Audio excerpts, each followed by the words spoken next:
What's up, everybody? Thank you for coming to my panel. My name is Harrison McAdoo, and today I'm going to be talking about a very interesting topic, at least to myself and the people I surround myself with, but it's also to everybody. It impacts our daily lives. What it is, it's the trade wars.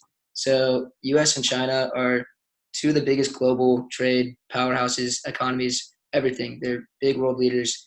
And when two countries are trading and they're making it more expensive to have simple goods go from one place to another, that affects other countries too. That affects everything we do with the things we buy. But trade is like a phenomenon that's super magical that we just kind of like don't get. It's like second nature to us, like phones, because like we've always been used to having stuff come. The phone's second nature. It's very easy. We just know it. That like old people don't get it though. But trade, we used to like Amazon coming second day. That's what we need. So when like trade wars happen, the way that the war happens right now is that they don't have any policy in place. So then Trump will put tariffs on something, and then China has to go, all right, we'll put tariffs on this, and no, we're going to ban this. So it's just like going back and forth with tariffs, and there's no real policy in place. And what I want to enact, hopefully we can get Trump in on it because he's the guy who has the most power currently in office, so that we should be able to make a change. We want a functional deal with China, and then we can have them held accountable. So we need a third-party country like Japan, for instance, who can have some sort of say, and if someone breaks the rule, then they're done and they're to the curb. I mean, it's a wash. So what happened is like trade started early with China back in 2000 when they joined the World Trade Organization, and they were considered a most favored nation. And what that means, they got a lot of priorities and they had special treatment they would get a lot of stuff cheaper and not many tariffs. They joined the organization, everyone signs the thing, it works out great. But then what they started doing that was bad, they started stealing intellectual property. That's like nice clothes, that's like music copyrights, that's like even like a car's blueprint, how to build a car. So they build like a bunch of BMWs in China that are just not BMWs, they just know how to build them. And then China started to create a trade deficit. So they were literally 4 years after joining, this was reported by the New York Times, they exported 31%. And they're only importing 15%. So that's already double the amount they're putting out their goods versus what we're bringing in. And that was hurting U.S. especially because we're one of the biggest importers from China. So standard trade war is these days, I'm going to catch us up to speed, are just tariffs, anti-dumping laws, import, export taxes, and we go back and forth.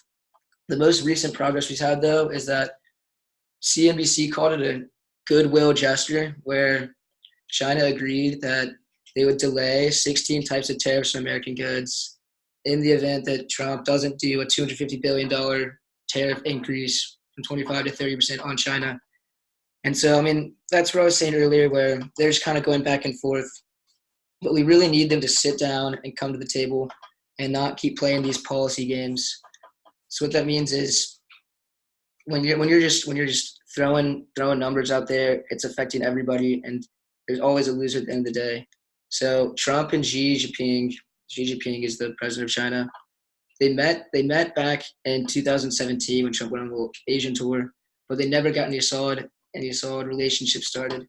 Recently, though, is Twitter. He goes, this is coming from Trump's Twitter, very popular, unfortunately. At the request of the Vice Premier of China, Li Hu, and for the People Republic of China, we celebrated the 70th anniversary, and I will not have tariffs on that. So kind of like a backhanded thing where you're saying because it's their China's birthday, is like not going to give them tariffs. But we need to be past that. We need to be friendly, and we need to have someone hold us accountable so then we can be trading nations. Because the economy as a whole is more efficient when everything's trading and there's no regulations. It's like the laissez-faire policy, very hands-off. So the reason I get so heated and like all jittery about this conversation is because I care about trade. It has to do with what I go to school for. So I'm an international business major and a finance major, so we talk a lot about tariffs and export and import taxes and a lot of global resource management. And when I was thinking, okay, I want to do a policy change, what do I want to change? The first thing I thought was policy, trade policy, because it's non-existent, and that needs to be changed. We need the president, or at least representatives high enough up in the United States, although ultimately probably have to be the president because he could probably veto, to get behind a deal that isn't the World Trade Organization. It's not a giant UN conglomerate thing. It's just pack to pack, countries sit down, have some sort of accountability, and and be able to have repercussions if something goes bad. But we just need to clear the table and start from there. Currently, I have one more article for y'all.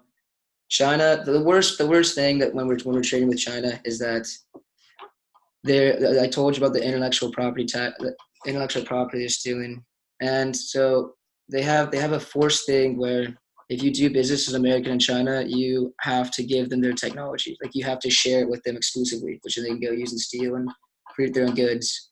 So we've gotten better with recent advances where the numbers aren't as bad and we're not just heavily slamming tariffs and exports, but there still is just massive $1 billion per year loss of intellectual property potential rights. And that just needs to end, and we just need to grow up as countries and figure this out. China's ranked 25th on Bloomberg out of 50 countries for their IP index, which is like corruption, trustability, international IP index. So they're very low down there, but it's such an impactful country where if we have the two countries trading together, then it could be cohesive, and then the whole world and the average consumer like you, me, and everyone else would benefit from cheaper goods, quicker goods, and it would just help the world flow. So if y'all have any questions, I know it could be confused at some points. I'm gonna go and open the floor up to a little question panel. Yeah, I've got one. Do you follow Trump on Twitter? I do not, because honestly, if it's a noteworthy tweet, then it's just gonna pop up in 10 news documents, and I'll figure that out. True. Do you follow Trump on Twitter? I do. Do you follow him on Instagram? I do. He has some good content. Yeah. I heard there's a whole meme creators going on. Yeah. Dedicated. They get a lot of material from him. Yeah, I enjoy the memes that come from it. See, that's the thing where it's almost like a joke, as I mentioned in my speech, where he tweeted, "Oh, like congrats on the 70th birthday of China. Now I'm gonna consider not giving y'all a fatter tariff."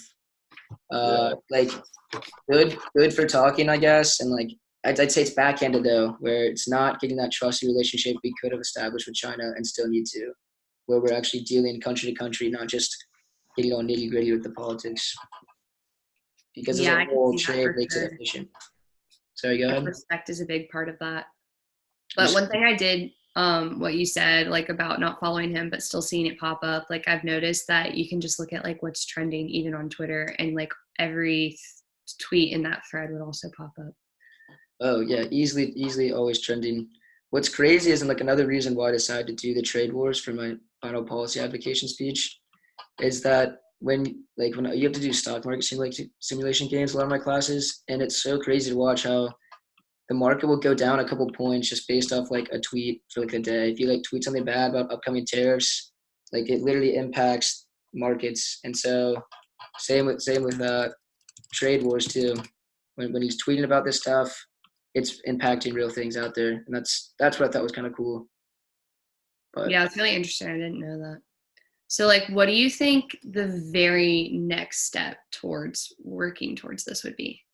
So the most immediate form of progress you'd like to see, that's a very good question, thank you for asking, is just to have the president, because he's my change agent, the only person that I think would be able to get change going. Like I would think about a local representative, but it's too far down the ladder. We just need Trump to go back to China, no press, and see if they can actually have something worked out. They've done deals in the past, like I said, in 2000 with the World Trade Organization, but just always at the end of the day, China just kind of schemes and says things and goes back on another, and then creates this whole trade deficit because they just dump all their cheap goods.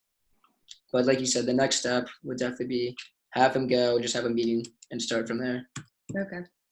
But you're definitely right. We need the respect. Respect is a huge thing, because that's what we need to be key in this new deal that I'm trying to advocate for. Mm-hmm.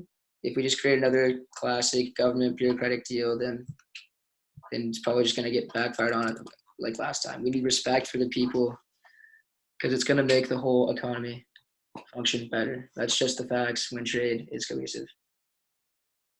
You got any other questions? I don't really have the timer going, but if anyone knows how long I've been going, I think I could take two more questions. I have one more question. What's your thoughts on the steps that were taken to like get the process of impeachment like going?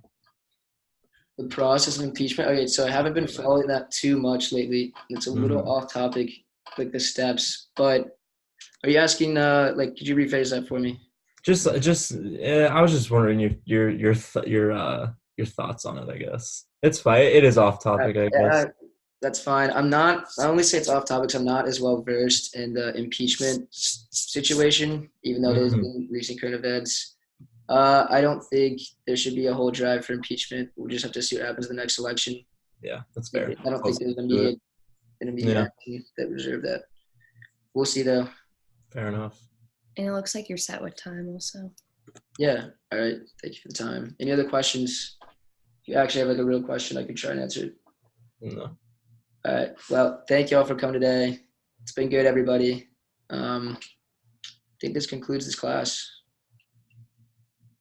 When I end meeting, it'll stop and save it, right? Yeah. Hit end record. You might want to just